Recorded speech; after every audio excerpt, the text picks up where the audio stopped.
If you are ready, let's start. Okay. Okay. Welcome again to Iconil 2023 Autumn Congress. Thank you very much. Thank you for support. I want to start from Congress program level. First, dear Prof. Abner Pajaziti. Dear Abner, are you ready? Yes, I am ready. Okay. I Please. I need your help. Can you hear me, please? Yes, please. Okay. Please share your presentation. Camera, but I will try to share. I need your share. Camera yes. is not okay. Camera is not problem. Your voice is good. Please share your presentation. Yes, let's start, please. Yeah, presentation. Yes, please. Let me see. Try now. share icon.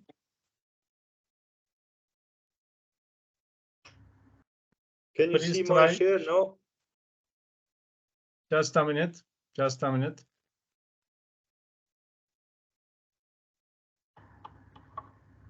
Yes. Once again, share. Now you can see share icon. Share icon similar to arrow icon. Okay. Can you see now? Yes. Is it okay? Yes, we can see. Please. Okay. Thank you very much. I'm sorry, but my camera is out of work, but I will try to start with my presentation.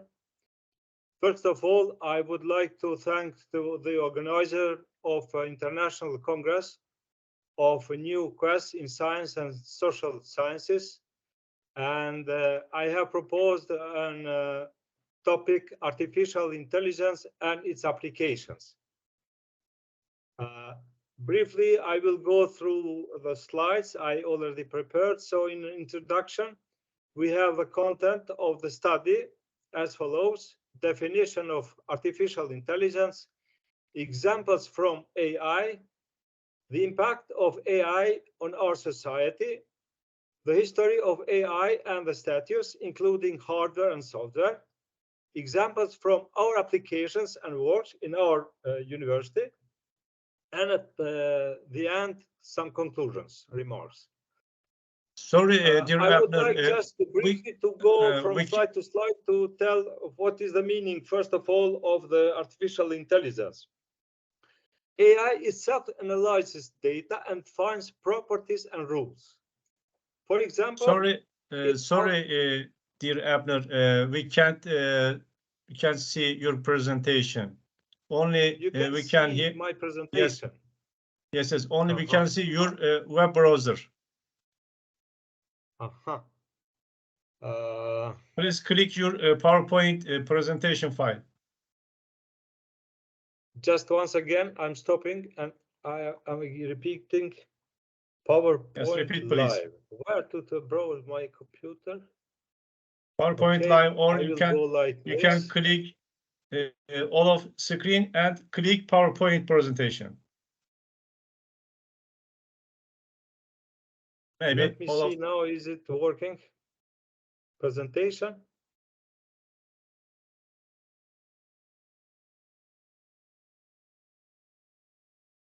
Can you see now? Yes.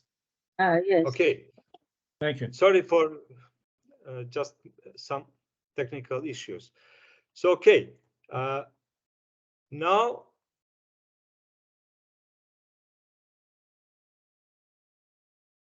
how to, yes, okay. It's okay. I already started with the presentation, and I will continue to the next slides. So here we deal with the definition of artificial intelligence, examples from AI, the impact of AI on our society, the history of AI and the status, including hardware and software, examples from our applications and works, and conclusion. In general, the AI itself analyzes data and finds properties and rules. For example, it automatically identifies some by learning from a large amount of email data.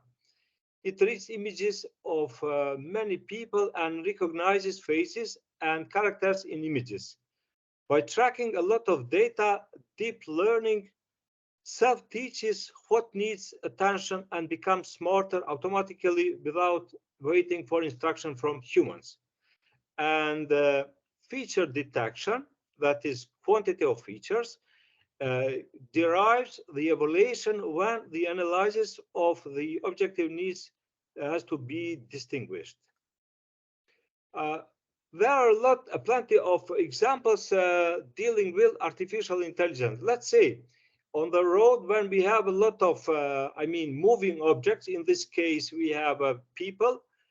By using the YOLO, you look only once. It's an artificial intelligence, method, version 5. We can identify and we can divide into or split into frames how the percentage of possibility for each person we can guess that it's human or not.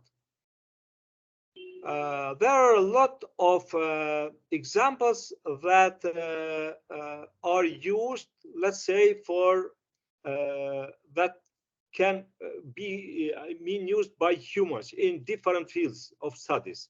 Let's say artificial intelligence with neural networks is used to identify faces of both humans and animals within the Google image recognition application.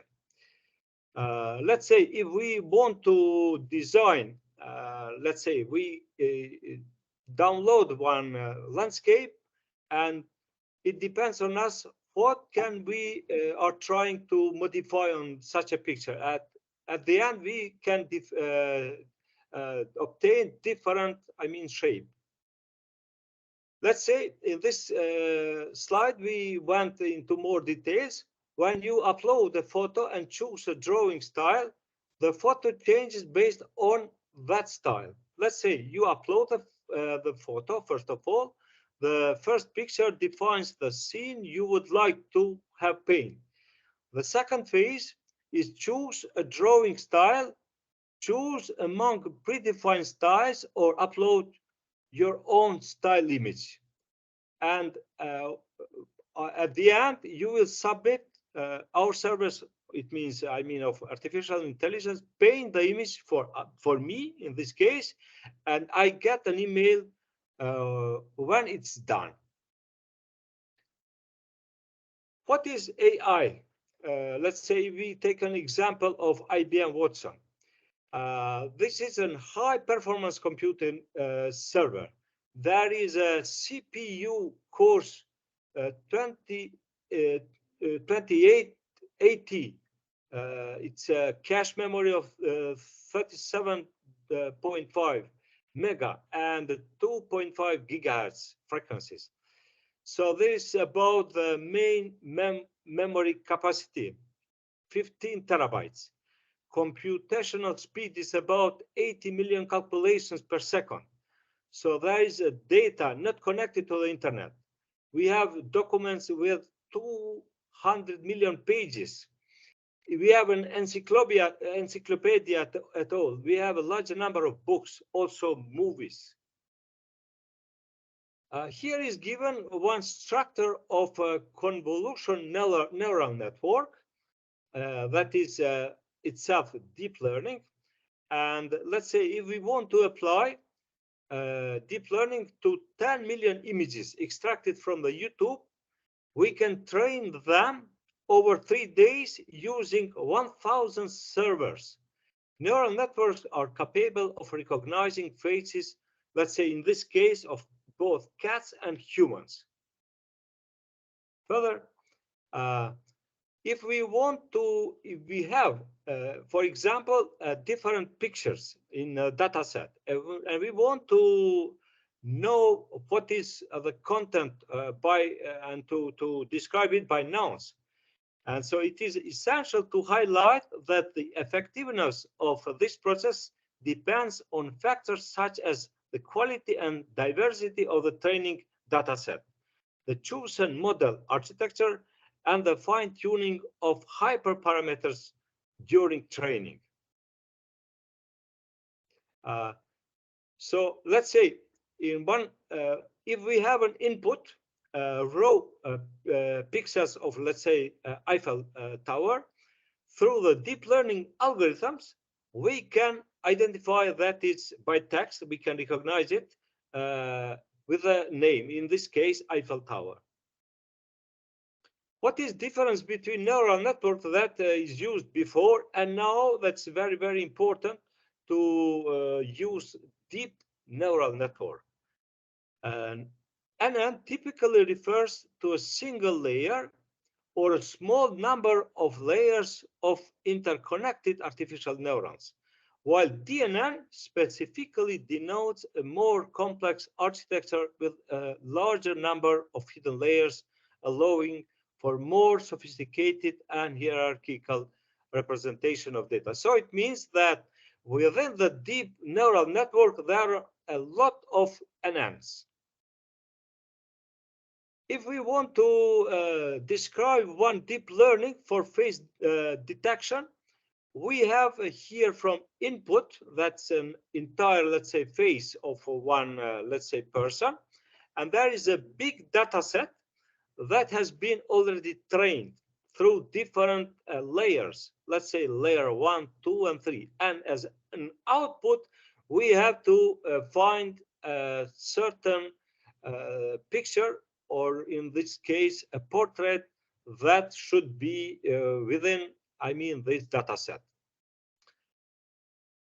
If there is a question of the object detection, now we have in place a different CNN, convolutional neural networks, that in general are divided or structured with different layers. Let's say we have convolution layer combination with ReLU or rectified linear unit layer.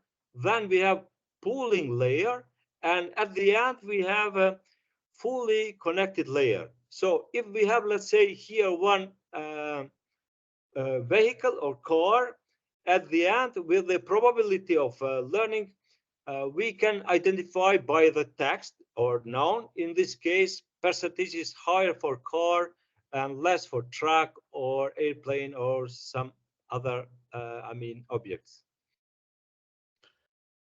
If we want to talk about the industry 4.0, so we are dealing now with a big data, we are dealing with a blockchain, we are dealing with the internet, we are dealing with an artificial intelligence and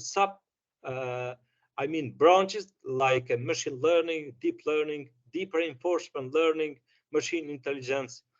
And we have also innovation, that from day to day we have a big data with big information that by combining them, we can have some other conclusions for any question we put to the AI.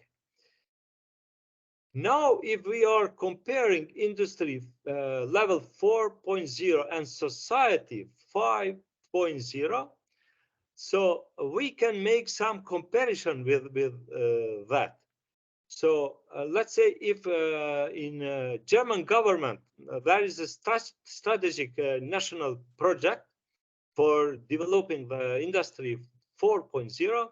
Let's say in Japan, we have already, announced the society 5.0. That's the Japan is aiming in science just to make investments. So what is in general AI, and are the people afraid from it? So there are some questions, everyday questions that we have to answer on them.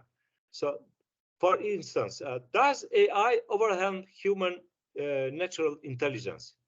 It will be established, let's say, in 2045, predicted by futurist Kurzweil. Does AI take human work? If we refer to OECD, there is 46% of occupations in 32 countries in OECD, this will be replaced by AI. How does society change by Industry 4.0 and Society 5.0? This is also the question that we have to give an answer. And what impacts are suspected by AI for our society? In this slide, I try to make a comparison between hardware and software that is already used for AI. Let's say without powerful hardware, we are not able to process, as I mentioned before, a million of inputs, data, pictures, and so on. So without, let's say, tensor processor unit, Google machine learning will not be able to provide such information. There is also Google Cliff Young shared details about its TPU at Hot Chips, started from 2017. But most importantly, the company also revealed more details about the cloud TPU, otherwise known as TPU version 2. Platform for software development, hosting source code. Use Git for code version control system. This is written in Ruby on Rails and Erlang, maintained by GitHub, based in San Francisco, USA. Nowadays, we have in place here big data, cloud computing, deep neural networks, hardware advantage or advancements. We have also AI will permeate our daily lives. We have Internet of Things, an emerging and evaluating industry together with robotics. And we have also cognitive computing that we have here a lot of examples that are used in place.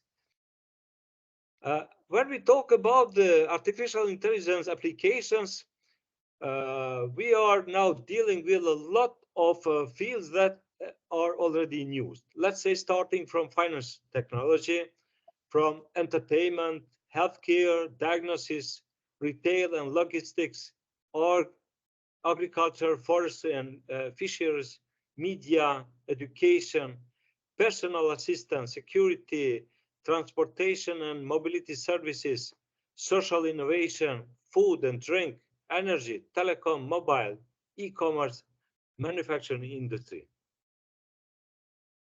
Okay. In this slide, I try to just explain with some pictures different types of application. Let's say object detection, automatic language translation, social media and online shopping, driverless cars. So it means without a driver, caption generation. So there are a lot of softwares and also combining with different sensors and also hardware in place so far. We can mention here Facebook, Microsoft, Google. Let's say there are machines for searching such, I mean, data. Amazon as well, Mercari as well, dynamic pricing, Amazon Go, Foursquare, all of them just contains the AI. Supermarket, let's say, Uber, Lyft also we can use. Social networking service, all of them belong to the AI applications. Let's say if we talk about the, I mean, navigation, car and pedestrians, all of them could be connected to the 5G, 5th generation of telecommunications, you know.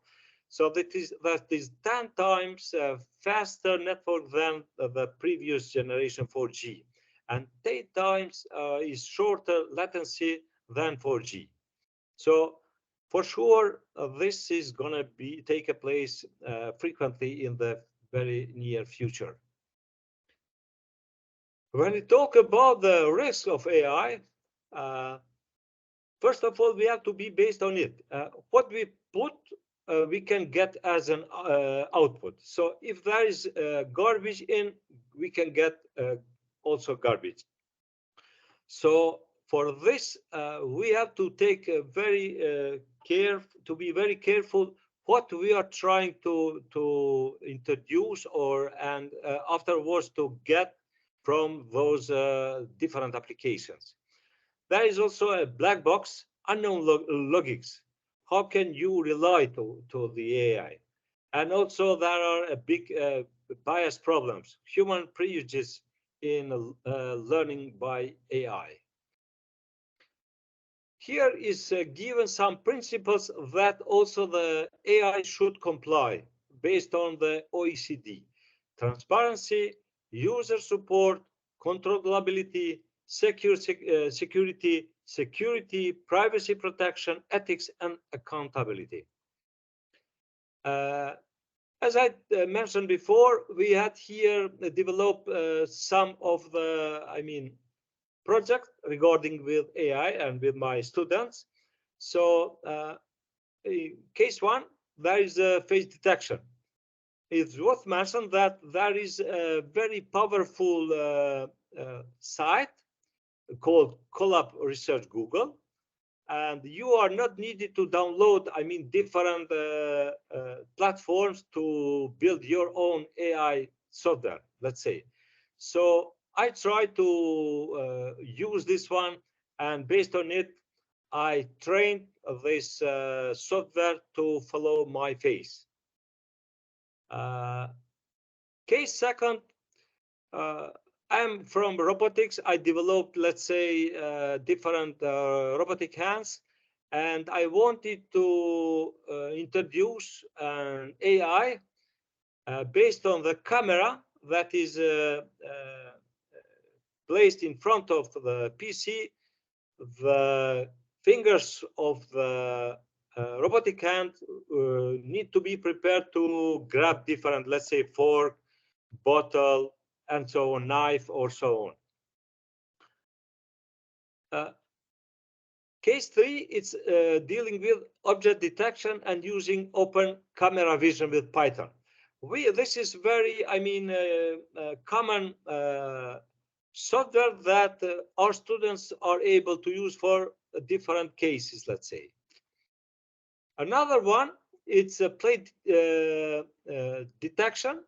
Let's say behind it, we have also here implemented in our city, there is automatic number plate recognition system.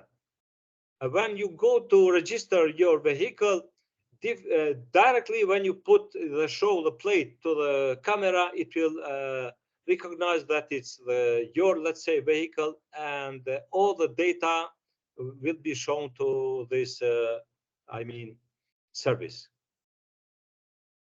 As a conclusion, I would just tell a few, sentences. AI is effective in improving the quality of life, shifting work occupations, reforming working styles, and eliminating the shortage of working labor force. AI does not rob humans of their jobs, but humans let them do their jobs to secure human resources.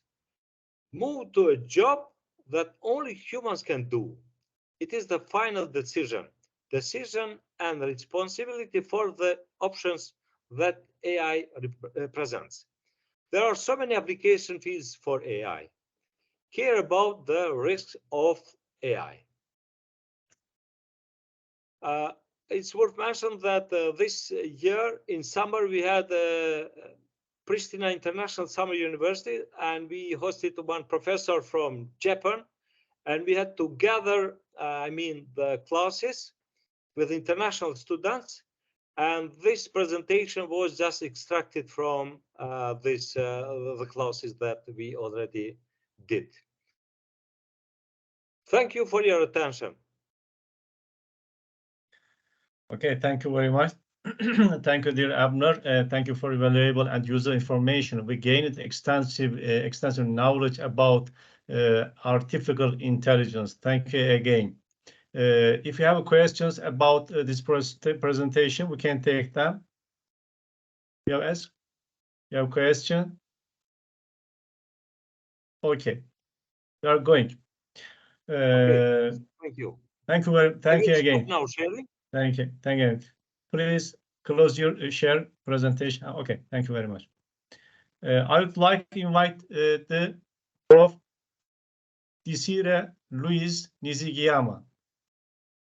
Welcome, Desire. Can you hear me? Yes, I hear you very well. Okay. What is the pronouns of your name? Desire or Desire? It's fine. Is it Desiree is a French name, but I can be called Desire is fine. Thank you. Dear Prof. Yes. Dr. Desire Luis from Burundi University. Dear Desire, please please obtain your information about just a couple sentences. Okay. Please. Yes, thank you very much. Yes, I am called Professor Desire Louis Nizigiyama. I am lecturing at Burundian University in the Department of Political Science and International Relations. Our university is a national university, just based in Bujumbura, which is our economic capital. We have got 12 faculties and 8 campuses, which are actually scattered across the country, but the main campus is in Bujumbura. And we've got more than 20,000 students from a BA degree to master's and the PhD programs. But our PhD program is quite new, but so far we have got like 200 candidates who are actually doing research in various areas. And now we have a program. It is a kind of national policy of having a campus in every province, and we have got 15 provinces. And very soon we'll be changing it to 5, and each of these provinces would be having a campus within at least the 3 faculties. And currently, there is actually a development policy which has been taken by the current government. We are actually training people who will be accompanying this vision.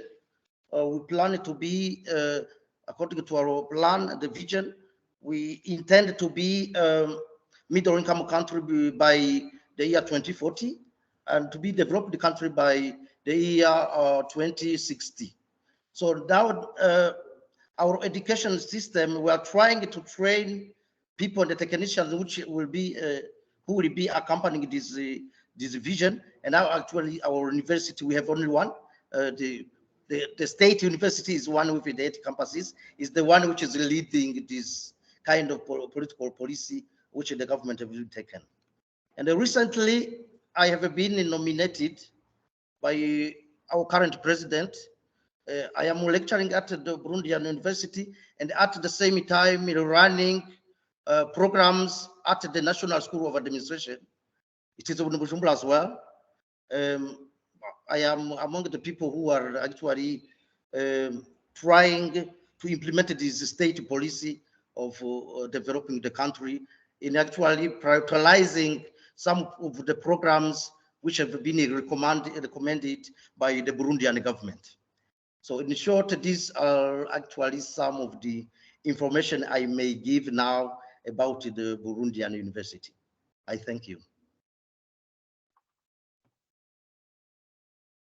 Thank you very much. Thank you for about Burundi University information. If you have question, ask please. I have one question. Dear Desire. Yes, please. Okay.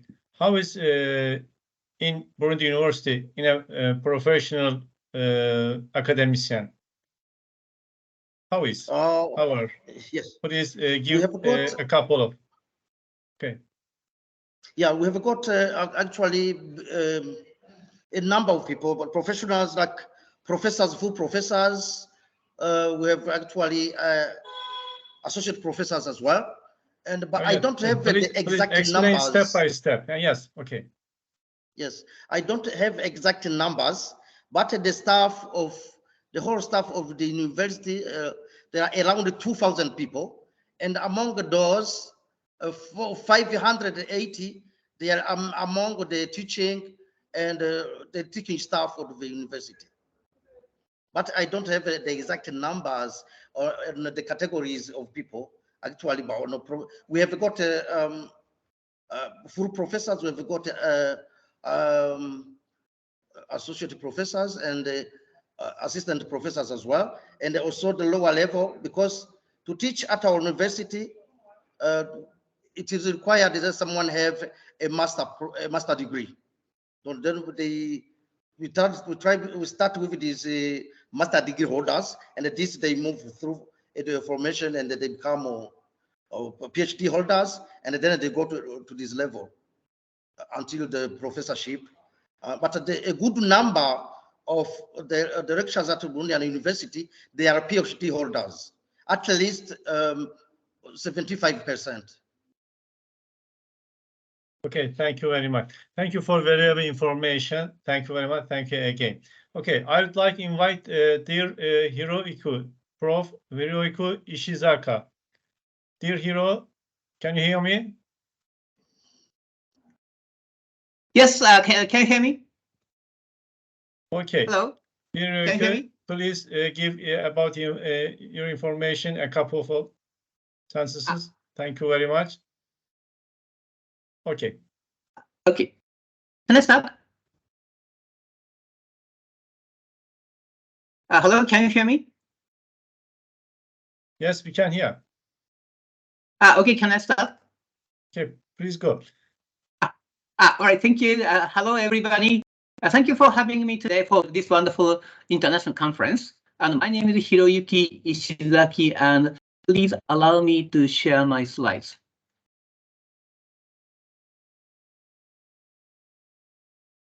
Okay, can you see this slide?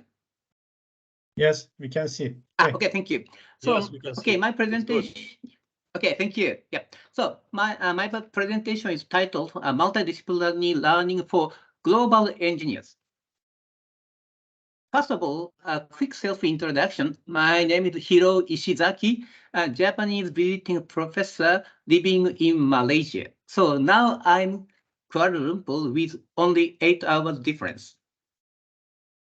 My university is named Shibaura Institute of Technology, or SIT. It's one of the leading engineering school in Japan. And actually, it's not a big university, but small, but very close to each other, so that we can, so that the student can get a very intensive present education. So SIT is ranked around 1,200 in the ranking of QS and THE, time higher education. We also selected as the Japanese Ministry of Educational Initiative to be a role model of globalizing Japanese education. Therefore, it is truly a multi-ethnic environment with professors and students all around the world. We have 17 departments for undergraduate and 1 graduate school, which cover almost all of the engineering field. So Japan and Turkey has a very close relationship to each other with long histories. It's only 11-hour flight from Turkey to Japan. Our friendship is started from 1890. That means we have more than 130 years friendship between Turkey and Japan. Since then, we are helping each other, supporting each other. So I feel very honored to be invited to this presentation. I really appreciate it. So just for your information, there are so many sister cities between Turkey and Japan, including the one between Shibuya in Tokyo and the one in Istanbul. So the question, So now I have a question, key question. What are required skills for global engineers in the global standard and Turkish standard? So as you may know, in Turkey, you have MUDEC, if I'm correctly pronouncing. So MUDEC accreditation PO, program outcomes. The Turkish engineers are supposed to learn these kind of 11 outcomes through the education, through the undergraduate education. And these are related with the Washington Accord graduate attribute profiles. So the standard by MUDEC is directly connected to the global standard all over the world to be recognized as an engineer. And when we go detailed one by one, so red part is called soft skills. That means, okay, PO1, PMO means program outcomes. Okay, the first one is knowledge, but second is problem solving skill. The third one is ability to design. Fourth one, modern techniques and the tools. Oh, okay, so it's quite normal for engineers. And investigate problems. Then PO6, disciplinary and multidisciplinary teams. So team activities. Even as an engineer, you are working as a team and you will be a professional and teamwork skill. And then PO7, communication skills. Quite interesting.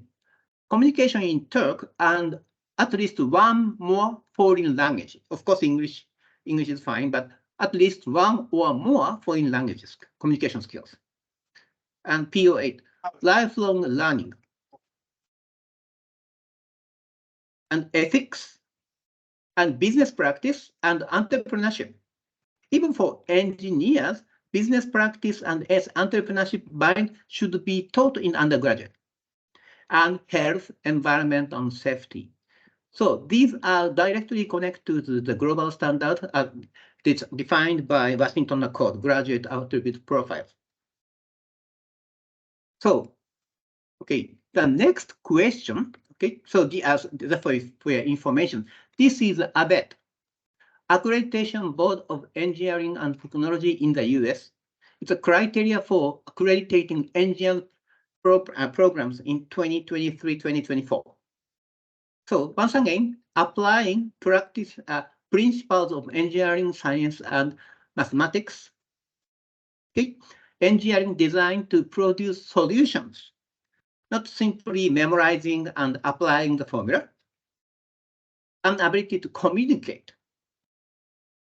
ethical and professional responsibilities, teams and leadership as a leader in a team, in a community, and conduct appropriate experimentation, analyze and interpret data, and acquire and apply new knowledges. So keep learning the knowledge as a lifelong learning. So this is a requirement for global engineers. Then how we can get such kind of education, or other educators, how we can provide students with this kind of learning opportunities or practical learning opportunities. So actually, they are always outside the classroom, outside the laboratories. So I'm always saying, get out of the classroom and jump into the reality. So one of the opportunities for you, Turkish people or any kind of ethnic people, the people with ethnic background. So let's go out of the country and explore the world. Okay, so okay. Okay, so one of the idea is to please come to Japan or Southeast Asia, where I'm just now living. So once again, it's only 11 hours or 10 hours direct flight from Turkey to Japan or Southeast Asia.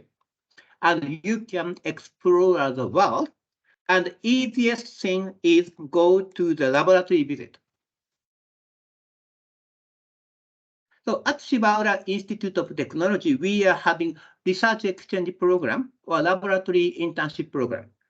So I don't go to the details, but so if as an engineer or future engineer, if we come to Japan or any other university, so you will have a research exchange program. Then you can explore the world, explore the new technology, and communicating with various people. So one of the suggested program is the program by myself and my wonderful colleague, Dr. Izuma Rojira, who will be presenting later.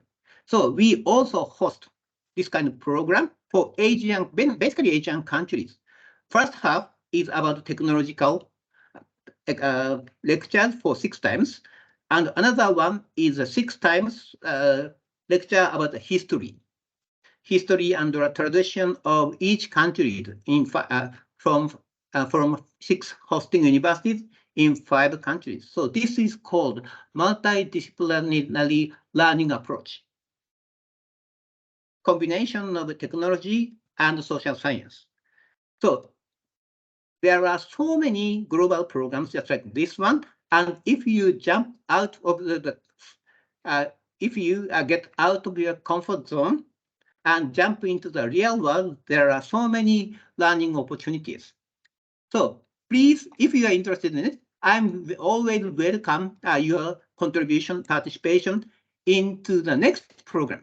Okay, so this program was held in February,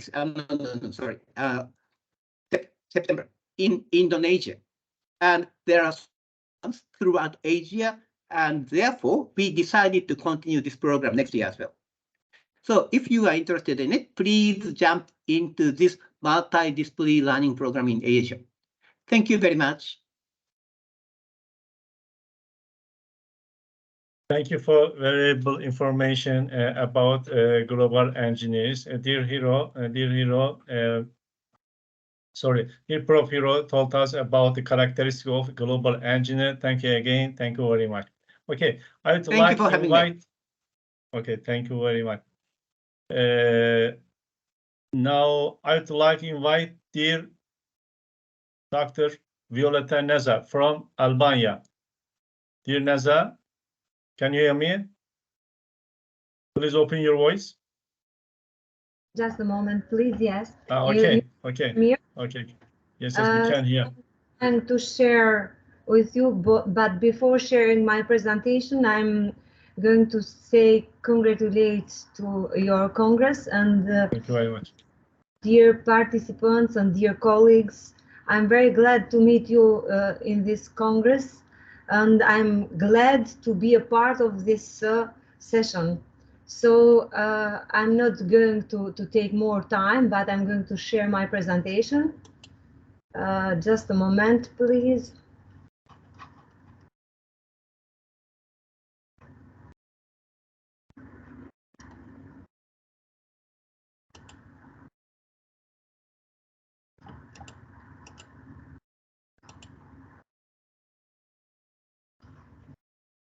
You can click share icon, share button, or arrow icon, as similar as arrow icon. Yeah. Okay. You can see. Okay, let's go. Before I'm giving my presentation and making my presentation, I'm going to say you that this is a big study that a group of authors, me and some colleagues, have undertaken to make an evidence of the factors that influence the consumer behavior. But this is a part of that big study, so I'm going to bring to you a part of big study, and I'm going to say you that we have used only the descriptive statistics because we are going to use in this big study the analysis of main components to make some conclusions about the factors that affect the consumer behavior in insurance products in Albania. So you can see that the title of our presentation is the influence of communication on brand selection in insurance companies in Albania. As introduction, you know that the brand and its elements have taken a particular importance nowadays, and the brand name plays a crucial role in facilitating the decision to choose the products. All the companies, the service companies, the product companies are now trying to communicate their products to targeted customers through the marketing communication, or EMC shortly. The consumer experience with the products creates easy in choosing the brands and the products of their preferred brands. If you don't know, I'm going to tell you because there are different professors in different fields, and they may not know that the elements of EMC are advertising, a paid form of communication, public relation, a very useful form of communication because of their focus, that they focus are on managing and enhancing a brand's reputation through media relations, press releases, and so on. And they include the community, and for this reason they are very important. Direct marketing by involving personalized communication with individuals and customers by email marketing, telemarketing, and so other. Sales promotion, each other will like this form of communication because sales promotion activities aims to stimulate immediate sales by offering incentives, discounts, etc. And digital marketing, which is very important nowadays. I'm going to share you some statements of different authors in different years connected with that they stated about the concept of EMC. Group of authors in different years have stated the EMC it has never been more important than nowadays, because advertising spending, attitude towards advertisement, monetary promotion and non-monetary promotions play key roles in influencing brand identification. The efficiency of modern EMC tools is better than traditional ones, and we know nowadays modern EMC is using to communicate the products and services of different companies. I'm going to say the research questions. Do communication tools influence the choice of insurance brand products? What are the communication instruments that have most influence on consumer decisions for the selections of their preferred brands? And this is the research design, the company's digital communication approach, the experience with the company, influencers on social media, the effect of them on decision-making, brand choosing. Study objectives to find out communications tools influence the choice of insurance products, to find out the communication instruments have most influence on consumers' decisions for selections of their preferred brands. We have distributed by using Google Forms questionnaire, and we have directed it.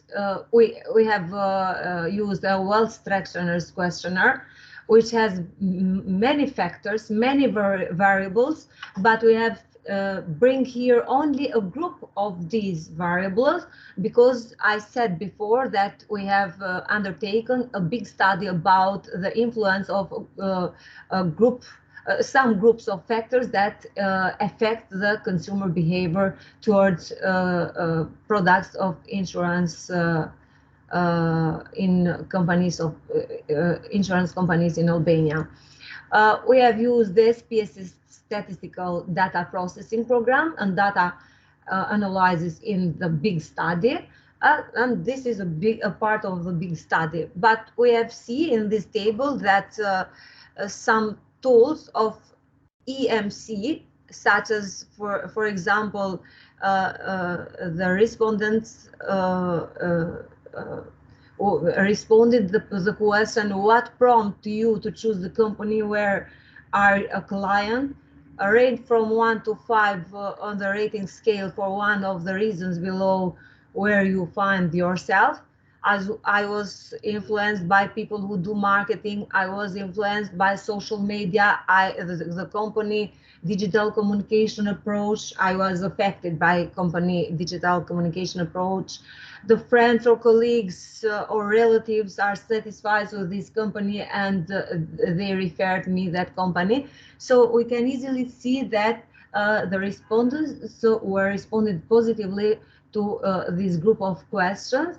As we see to our findings that the challenge to understand how to use the various EMC tools to make such contacts to deliver the brand message effectively and efficiently.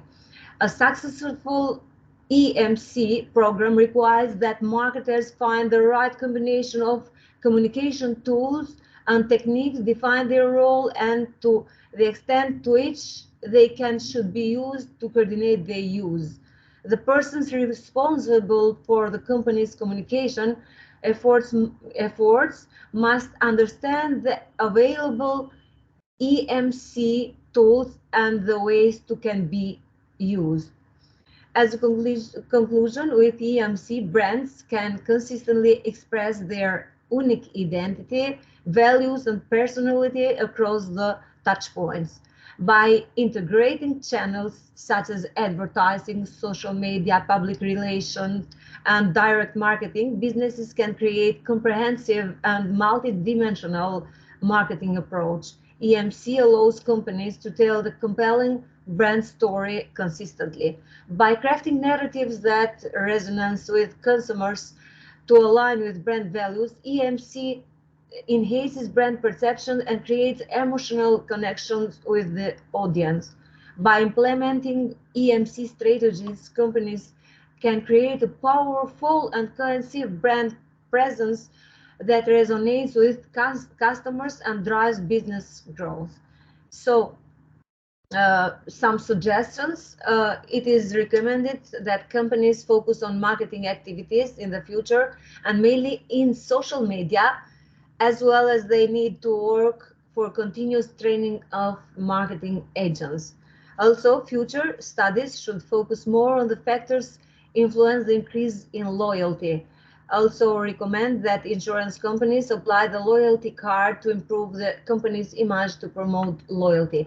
In fact, we have included many factors in that big study that we have undertaken, and soon we'll bring to the audience, I hope next time, the conclusions about that big study that we have undertaken with a big data analyzed by using SPSS and the analysis of main components to see the role of each group of factors indicating on brand choosing, but not only that group of factors that indicate in consumer behavior towards the products of insurance companies in Albania. Thank you. Teşekkürler hocam. I'm okay. Thank you very much. Thank you for about your pronunciation Turkish. Sorry, dear Isma. Sorry, Isma, for change your order. I confused. Sorry for Isma. Understand? Isma, can you hear me? Okay. Yes. Thank you. Okay. Thank you Thank you. again. Thank you for about valuable and useful information about insurance activities. Okay. I would like to invite dear Isma, Dr. Isma from Malaysia. Dear Isma, can you hear me? Yes, I will share my Okay. slide. Dear Violeta, please close your share.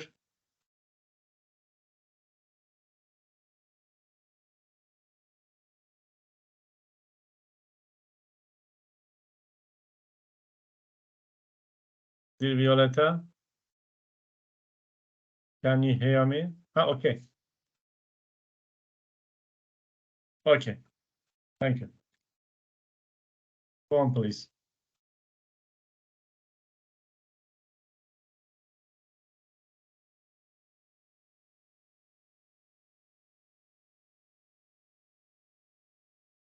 Dear Isma, please open your microphone. Please open your microphone. Sorry. Right. Can No you? problem. Okay. Right. Okay. Can you see the slide? Can you see the slide? Yes, Yeah. yes. All right. Okay, that's good. Well, thank you to Prof. Mustafa and some of my friends that I already know joining this conference, like Prof. Hero, Dr. Irfan, I think from Airlangga University of Indonesia, and also Dr. Zaleha. And welcome to all my new friends.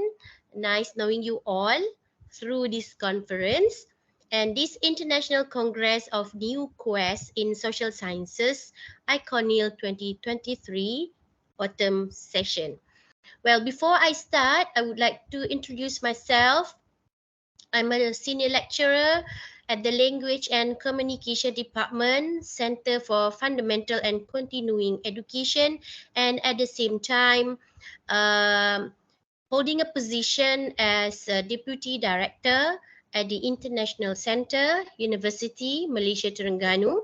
And my expertise is in intercultural communication, organizational communication, interpersonal communication, environmental communication, and human communication. Well, that's a little bit about myself. So there we go to my topic today. All right. Hope you can see this.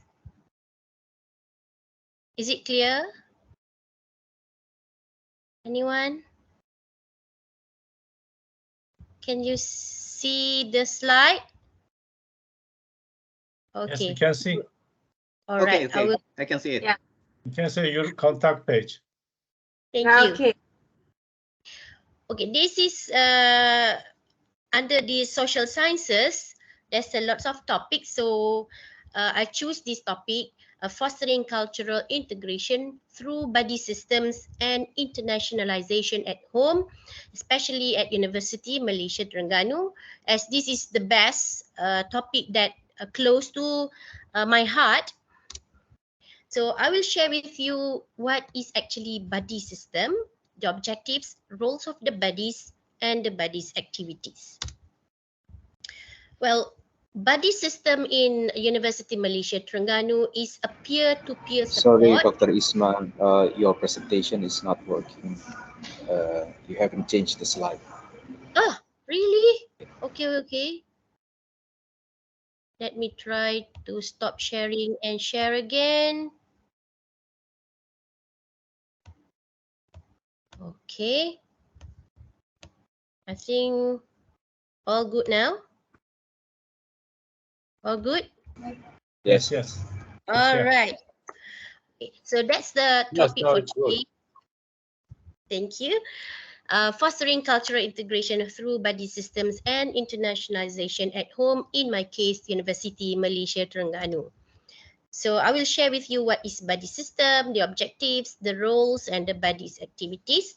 So a buddy system is a peer-to-peer support in order to help the international student that comes to UMT to integrate and adapt to the local culture, study system, and the local community. Well, as Terengganu itself, where the local, they do not all fluent in English. Some of them will use local dialect to communicate. So this will sometimes make a problem to those international students that study at UMT. So by having these buddies, they will help this international student in their day-to-day life, right? So who is the buddies? So this is a club under the International Center, in which our office is handling this club, and we provide the financial support to this club, and we support the buddies in their activities. So the club become like intermediary between UMT and the international students community at UMT, and also assist the international students in acclimating to the environment and the surrounding of UMT as well as Terengganu area. This group, this club consists of a diverse group of students from different academic of studies, years of studies, program of studies, consists of diversity of ethnic groups and races. So as you know, Malaysia is a multicultural country. So in the Buddies Club itself, it consists all of these three major ethnic groups. As you can see, this is the high board for the 2023 and 2024 for the new Buddies high board this year. So they consist of the Chinese student, the Indian student, and the Malay student. They are all Malaysian citizenship. All right, next. So they actually, this club recruit the new buddies every year, twice a year. So they have certain requirement in order to become the buddies. It's quite high for the CGPA because I can say our buddies is very active, and they get lots of at the end of their studies, they get lots of awards during the convocation days, in which these buddies actually have these skills, academic and also social skills when they join this club. All right. So the objectives of the Buddies Club is to support and to make sure the international student integrate and participate in a local with the local community, whether in campus or outside of the campus area. And they also become a feedback mechanism where sometimes this international student will give feedback probably about the service of certain accommodation, or about the study system, or about their day-to-day life. All right. So the roles of the buddies is to make sure helping the international student in social and cultural integration, to support them, giving the emotional, physical, and language support to the international student. As I mentioned earlier, that Terengganu people, some of them might not fluent in English. So it is good to have a local friend to when they go around outside of the campus area. And mentorship, where these buddies program experience, they become an experienced buddies and they mentor other students, and then that student can also guide and support the international students in academic and personal matters. as well as they also become a mentorship to the new buddies that join the club later. And then they also support the internalization at home, where they involve quite a lot in the any programs organized by International Center, UMT, or they involve in the faculties, institute, inbound programs. Sometimes these buddies been invited as a facilitator or as a mentor or as a not we cannot say tourist guide, but as a guide whenever these international students from the faculties go outside for a field trip or for any lab trip. Okay, so the roles of the buddies is already been discussed, and they also involve this is some of the buddies events or activities that they involve. So together we are stronger is actually their, we can say, a slogan for this club. Well, before I proceed into the activities of the buddies, I would like to inform that University Malaysia Terengganu have short-term mobility program and long-term mobility program. So this short-term mobility program and long-term mobility program involve the inbound student and also outbound student, but in relation to the buddies, it's involved the inbound student. They will help this inbound student. So whether they come for the academic visit or for summer program or for the international invitation program or for the internship, for the student exchange program or research attachment, they will always involve the buddies in this kind of mobility program. So in UMT, we have a few of the programs that I can listed over here, like Erasmus Plus. It's a long-term program, exchange program. The AIMS is International Mobility Student Program. It is a long-term program supported by our government and also a CMIO Rahed. The Iconil program, this is a short-term program, and sometimes they have like invitation, like what been shared by Prof. Hero just now is actually one of the Iconil program that invite all of the Asian students to join that program. Also, some of the program, including the summer program organized by the faculty or the institute. As for the International Center itself, this is our program, Culture and Nature Immersion Summer Camp. This is an inbound program that we invite all of those partner university that interested to join and to send their student for this kind of program. So if you are interested, you can email me. There's an email address down there, or I will share it later. So we actually have a package that we call Ocean Summer Program at UMT. I will share with you later. We have around more or less 10 program that we call under this brand Ocean Summer Program at UMT. Right. So this is the activities of the buddies. Other than assisting all those inbound program, they also involved in the festival of being celebrated by the Malaysian, like this one is for Deepavali. So they will introduce this culture, these activities to the international students. And also every year we have international students welcome and support program, international integrate program, and also the community outreach or USR or CSR program. So this is one of the program that buddies assist for the International Week.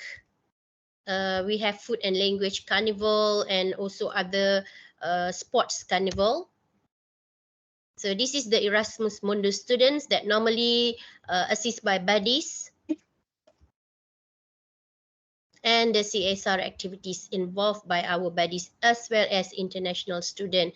The one up here is Yeah, this one is a community garden at Johor, one state in southern eastern, probably in Malaysia. And this is the beach cleanup in the campus area, because our campus is just nearby the beach, nearby the South China Sea. So as a conclusion, I could say the intercultural experiences during their term as buddies enhance their confidence and also support them in terms of the social skill, academically, and also the intercultural competencies. Positive and negative feedback from their interaction with the student can be as a future references to improvise their programs, the activities that they provide to the international student.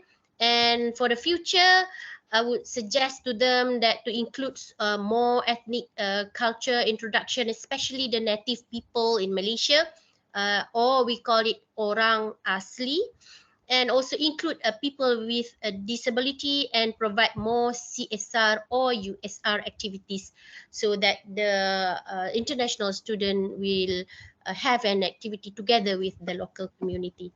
I think that's all. For more information about the buddies, I will share with you later in the chat box about the Facebook of the international student. Of the buddies UMT. All right. Okay, so this is the one I would like to share. This is the last one, probably. Okay. Okay, Thank this you. one is this is the one that I mentioned to you earlier about our package.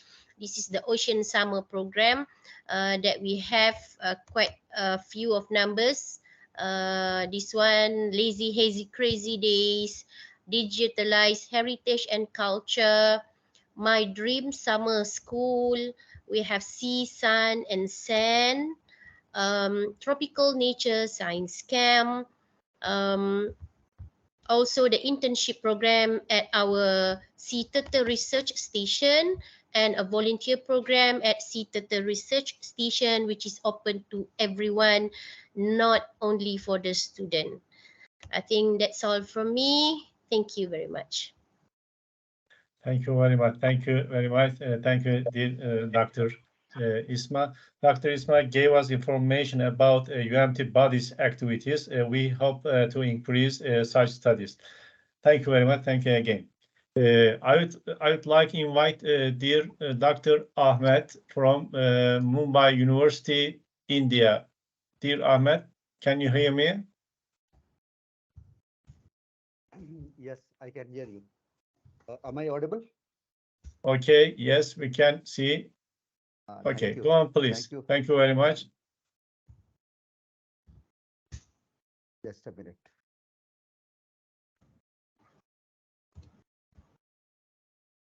Can you see my PPT?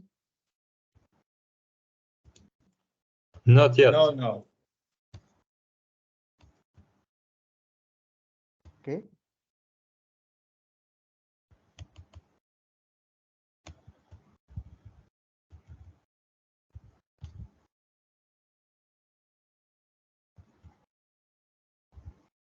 Yes. Is it visible now? Okay. Yes. Yes. Yeah. Thank you so much. Thank you, Dr. Mustafa, for bringing us all together. And it's nice to see. So thank you again. Without wasting any time, I know it's the session is going a bit late. So I'll be talking about a molecule, thymoquinone, which prevents protein glycoxidation and aggregation. This will be a total shift from whatever we have been hearing about the policies and educations and other things. I'll be talking about the experiments which we have performed in lab and what we have found. So I start with this slide, which indicates that during diabetic hyperglycemia, when the glucose concentration is high, it affects the structure and function of molecules. So one of the molecules which is majorly affected by this diabetic hyperglycemia or high concentration of glucose under any circumstances is protein, And we can see there are many modifications which are brought about this protein sugars uh, covalently or non-covalently or due to some downstream products of glucose metabolism. One of the pathway or one of the modification is known as protein glycation, which is in simple terms defined as a covalent interaction between the amino group of the proteins and the carbonyl group of the sugars. It can be between the amino group of other molecules also, but proteins are majorly affected because they remain in the system or in the circulation for longer time. So this leads to a generation of a group of compounds which are collectively called as advanced glycation products, and they are generally formed after 3 to 4 weeks. So one can understand that proteins which have a longer shelf life in the body, they are majorly affected, which includes albumin, hemoglobin, collagen, and so on. But it doesn't mean that other proteins do not get affected. They are affected because of the downstream processes of glycation, which includes aggregation, glycoxidation, or oxidative stress, and so on.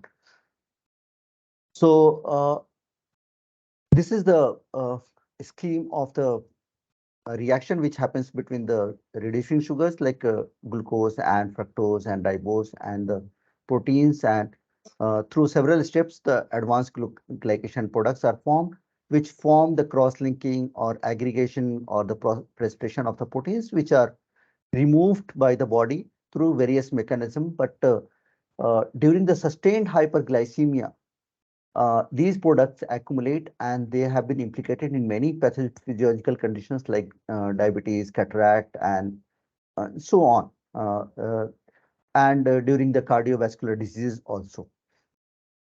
So one parameter which we talk about the development of drug is to find the interaction with the proteins. And here our lab has worked on the thymoquinone, which is a major bioactive compound from the Nigella sativa, and it is found in other uh, plants also. So it has been shown to have anti-inflammatory, antioxidant, and anti-analgesic properties, but we try to find what is the role of this molecule in the glycation process as well as glycation-induced aggregation processes. So to introduce glycation to the common man, this term is used very frequently, HbA1c. Those who might have seen any person suffering with diabetes for long term, physicians prescribe this test. And generally, the pre-diabetic is something around less than 6%, but once the level goes beyond 6%, the person is assumed to be hyperglycemic, and this gives a history of almost 120 days because the life of hemoglobin is 120 days according to RBC. So what we have done, we have checked the potential of thymoquinone and its role in the in the aggregation process, and we have analyzed the interaction between the thymoquinone on and BSA. So here we go, we have measured the amount of early and advanced glycation products. So the first graph shows that the green line shows the amount of early glycation products formed, and the last two bars show the amount of early glycation products formed during in the presence of thymoquinone. So we can clearly show that there is a remarkable or significant suppression of early glycation products, and that is true with the hemoglobin as well. So hemoglobin, we can see that there is a significant decrease, uh, much more significant decrease in the case of 20 micromolar of uh, thymoquinone. Then we measure the advanced glycation products through a parameter that is known as carbonyl content that indicates the protein oxidation. And we show here that both the glycation of the proteins, both the proteins are suppressed. We have used BSA as well as hemoglobin. So we clearly show that there is a suppression by the thymoquinone. Then we measure the total fluorescence advanced glycation products, and the top line indicates the amount of advanced glycation products which are fluorescent and that are measured by fluorimetry. Not all the advanced glycation products are fluorescent. So we could show here that in case of both the protein systems, there is a clear-cut separation of. You can see that this line, which indicates the separation of total fluorescent edges in the presence of thymoquinone. This glycation induces structural alteration, and this has been characterized using circular dichroism spectroscopy, and we could show that there is a change in the conformation of the protein, that is secondary structure of the protein, and this secondary structure alteration is reversed in the presence of thymoquinone. So far we have shown that both early and advanced glycation products are suppressed by thymoquinone in both the protein systems, as well as the secondary structure alteration is also reversed by the thymoquinone. Then we measure the amount of aggregated protein formed by glycation as well as their suppression by the thymoquinone. So glycation, as I mentioned earlier, glycation induces aggregation of the proteins. That's how it is involved in the neurodegenerative disorders and other cases. So we could show that glycation leads to aggregation. You can show the top green line here. And in the case of that, this blue line, this indicates the amount of aggregated proteins. So we could show that there is a separation by both thymoquinone, both concentration of thymoquinone, that is 10 micromolar and 20 micromolar. So we wanted to show that there is an interaction between the BSA and the protein and the thymoquinone. That's a major parameter. So we could show that by doing a fluorescence quenching study, that is through fluorimetry. So here we can show that with an increase in the concentration of thymoquinone, there is an increased quenching that indicates that there is an interaction between the and that is through the masking of a tryptophan residue which is present in the BSA, that is very sensitive to any kind of binding of any molecule. So we used some plots that is known as Stern-Wolman plot, and then we measured the Stern-Wolman constant and K equilibrium, which indicate that these both values KSV and KQ decrease with the increasing temperature. That indicates that there is a static and dynamic interaction was noticed with increasing temperature, and then we used modified Stern-Wolman plot for identification of TQ-BUSA interaction to indicate what kind of interactions we have. So the interactions which are present, which are responsible for formation of thymoquinone and BSA complex are van der Waals interactions and hydrogen bonds. So these are non-covalent interactions which are involved in the stabilization of TQ-BSA complex. So that is a very good parameter for the a drug molecule to interact with a protein. Then we did molecular docking between the TQ and BSA. We could confirm here that there are 5 hydrophobic interactions with, and we have identified this residues, tryptophan, leucine, 237, leucine, 259 from the different sites of the proteins, and 3 hydrogen bonds between the TQ and tyrosine 149, histidine 241, and arginine 256. So these docking studies confirm the studies with the Stern-Wolman plot and interaction studies. So these work have been published in, and some are still to be published.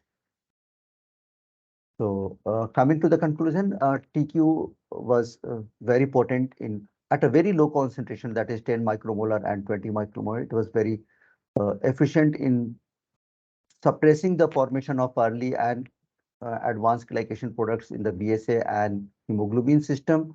There was no alteration of secondary structure, or we can say that there was a reversal of secondary structure alteration of the proteins.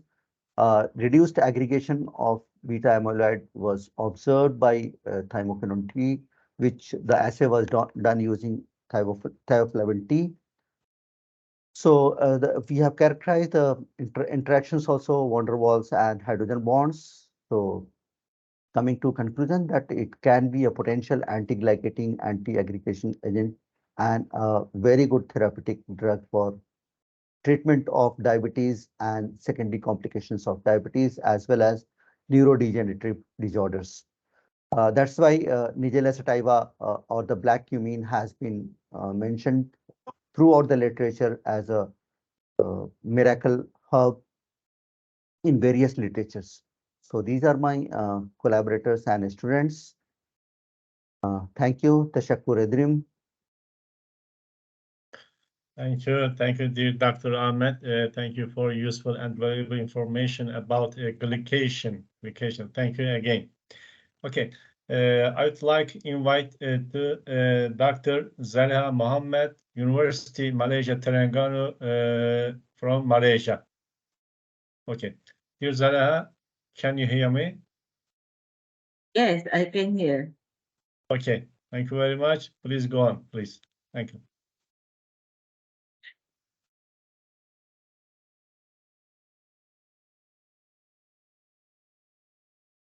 Can you see my slide?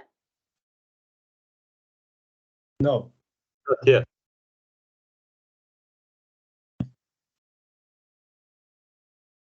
Please again, share arrow icon.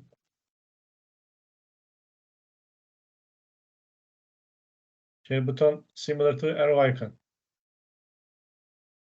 Bottom of the page. Can you see? Okay, can you see now? Yes. Okay. Yes. We're sorry Yes. for the Please. delay. Okay. Sorry for the delay. Okay. Okay, good evening, everyone. How are you? Firstly, I would like to thank organizer of International Congress of New Research in Social Science for inviting me, especially Dr. Mustafa. So I am Dr. Zaliha Muhammad from University Malaysia, Terengganu, Malaysia. I will share with you about our topic today, cultural heritage and tourism.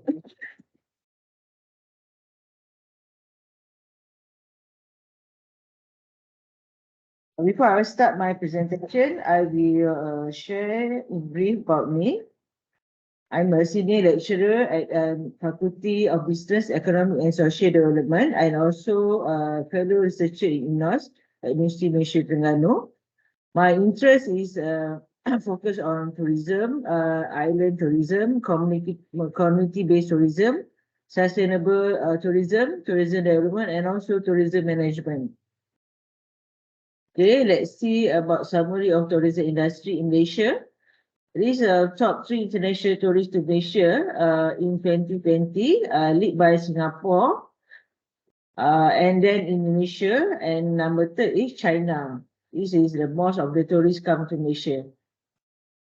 And in terms of selected state by tourists, international tourists, top state, first is Pahang, then followed by Perak. Next is Selangor, Johor, and last is Kuala Lumpur. This is top 5 states selected by international tourists when they come to Malaysia.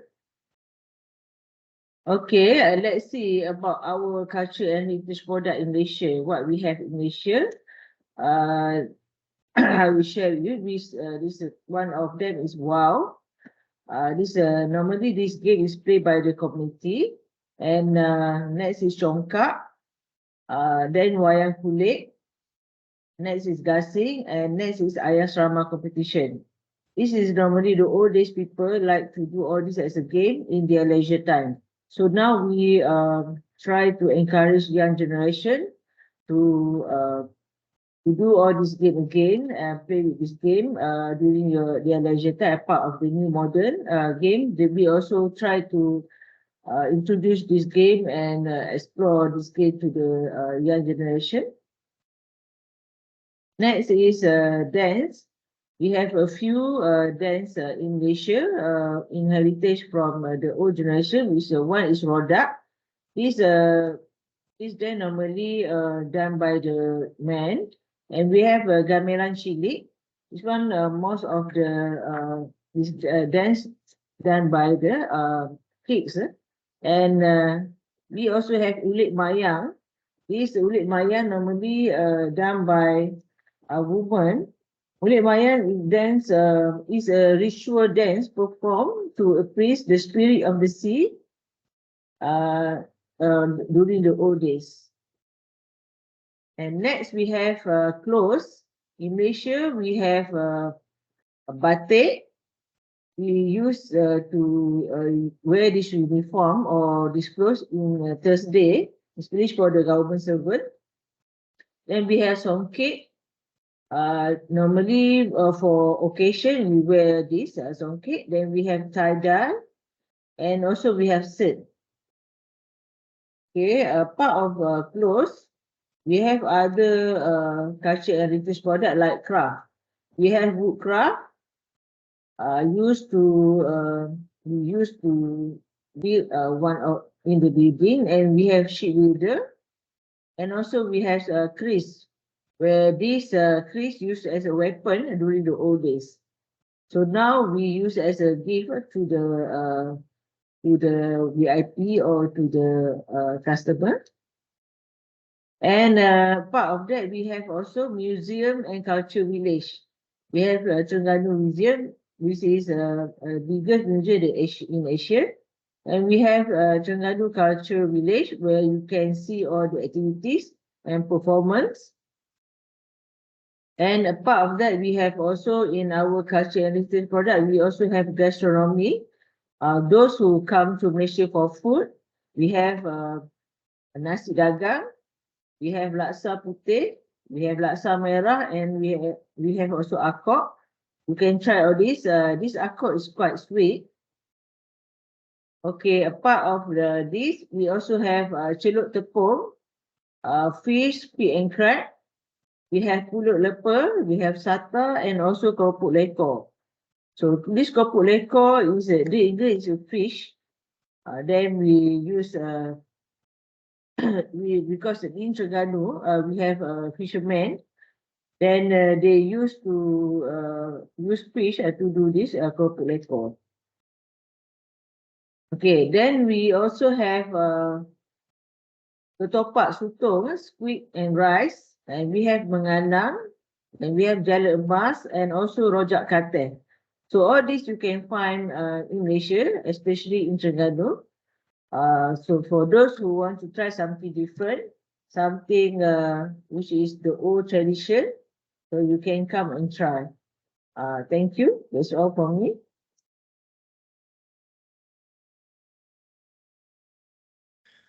Thank you. Thank you for useful and valuable information about culture and heritage. Thank you again. Okay. Now, sorry, dear Dr. Irfan, sorry for last order.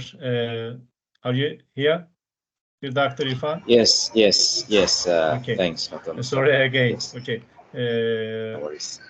I would like to invite Dr. Irfan from Indonesia University. Okay. Okay, thank you, Dr. Mustafa. Let me share my screen first. Okay.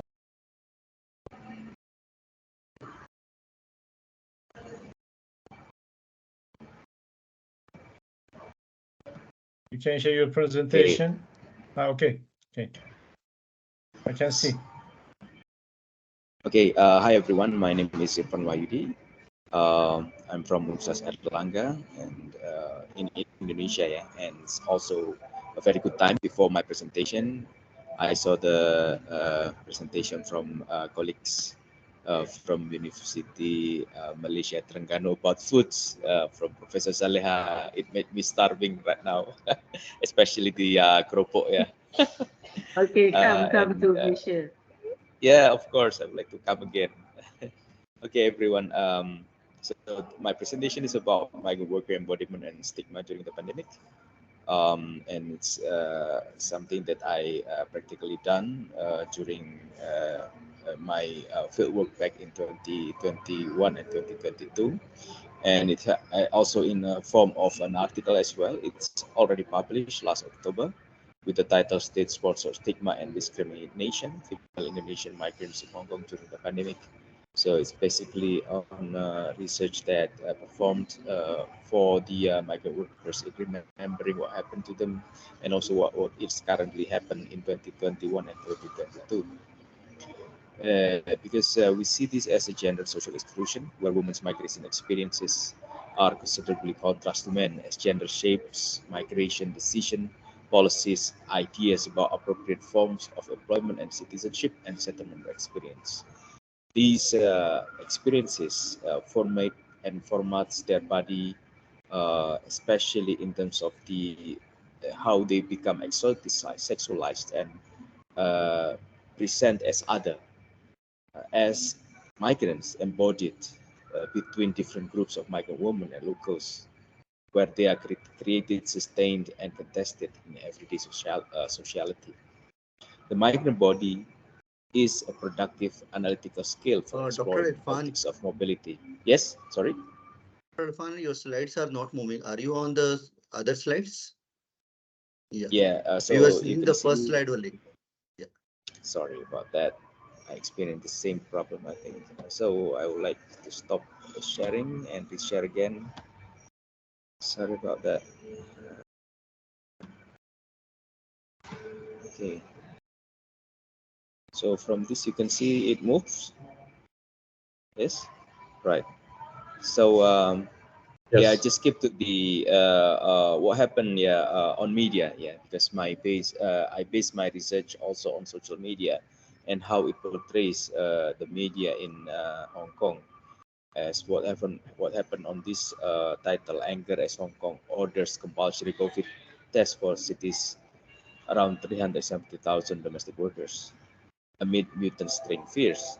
So this has been become an big issue in 2021 especially, where Hong Kong health officials announced the mandatory vaccination plan and testing of all domestic workers. Yeah.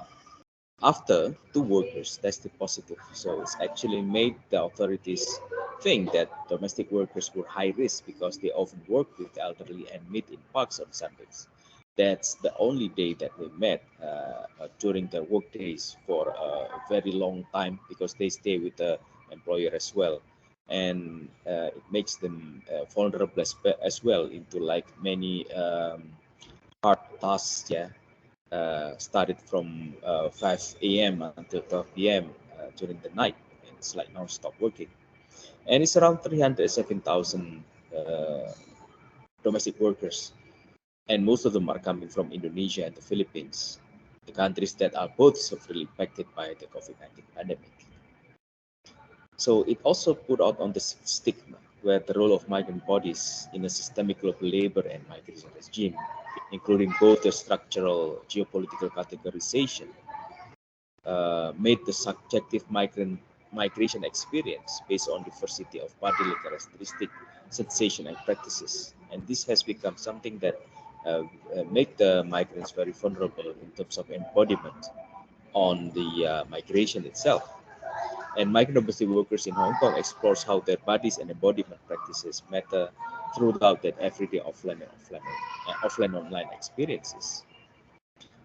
As what has been explained by Dolores as the coordinator of the Asian Migrant Coordinating Body, that the Hong Kong government, and also these portrays other governments such as in Malaysia, in the Philippines, Singapore, and other major country that actively receive migrant workers.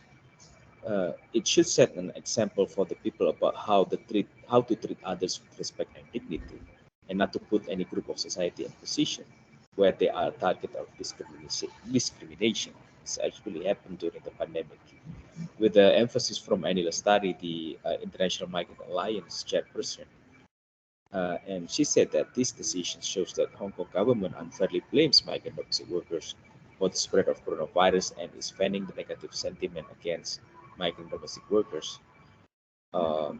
This issue has been raised and raising the concern, and also put out on social media as their protest, yeah, like what happened with Seringatin as one of the leader of Indonesian Migrant Workers Union.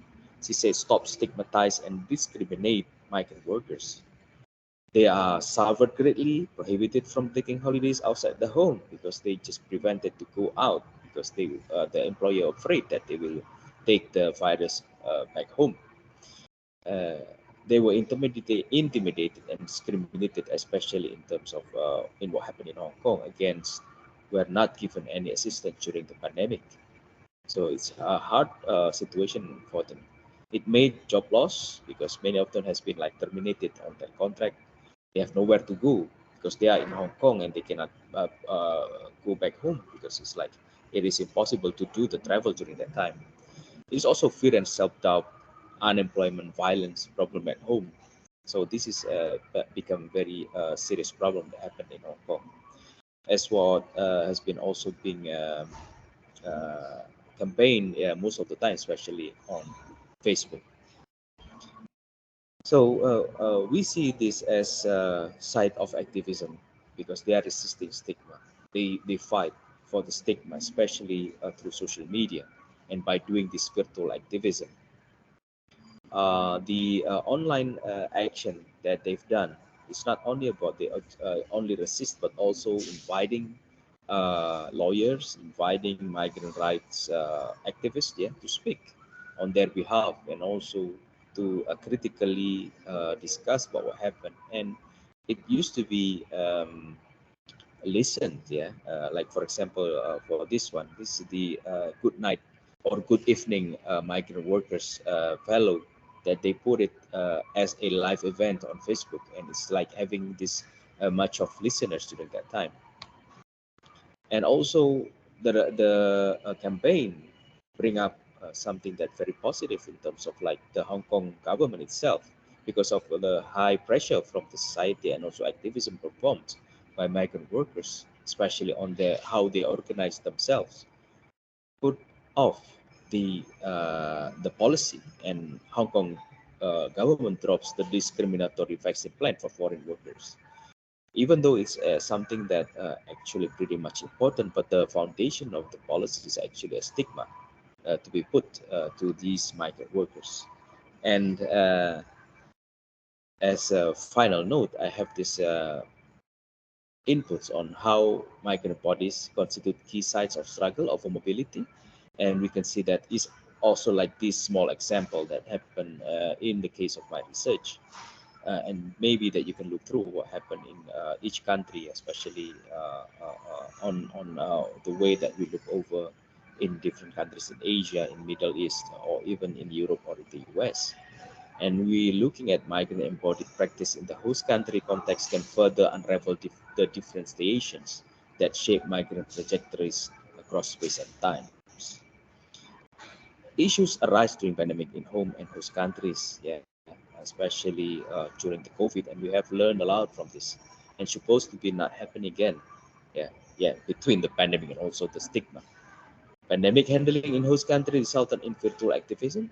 It has been the policy has been accepted by different people, also with different reactions. But what happened with migrant workers is actually something that we can work on and see that this is a good example on how people resist, especially the stigma, in terms of having what is best for them. It's maybe not the best for the other as well. And migrant workers' activism embodied through virtual channels, as well as their access to outside work, despite their demanding working hours. This has brought significant results for creativity, social interaction, and political engagement. And maybe because of this limited access on real life, they have this unlimited access on virtual life. This is something that very good in terms of having the activism performed, but also raising a concern whether a country or a system has put a filter or censors over the internet freedom. Thank you very much. That's all from me. And thanks again for the organizer of this conference. Good evening. Wassalamualaikum warahmatullahi wabarakatuh. Thank you. Thank you very much. Thank you very much about for the info presentation. Okay. You can find the recording of this panel, the Iconil Congress YouTube channel. Okay. You have to come to end of the panel. If you have questions for the speakers, you can take them. You have any questions? Okay. I want to finish the.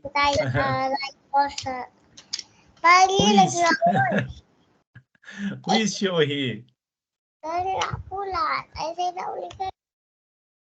Merhaba. Welcome. Okay. But dear scientists, I would like to make a reminder. Tomorrow there are online sessions of the Congress. If you have time, I recommend you attend. The program is available on our site, on our website, www.iconil.com. Okay. Okay. Thank you very much. Thank you very much to all. Okay. Thank you very much to all the speakers. Okay, thank you very much to all the speakers for your support to Congress. I hope we work together in the next events. Okay. Thank you, Bye-bye. Prof. Thank you. Bye-bye. See you tomorrow. Bye-bye. Thank you very much. Assalamualaikum. Aleyküm selam. Good evening.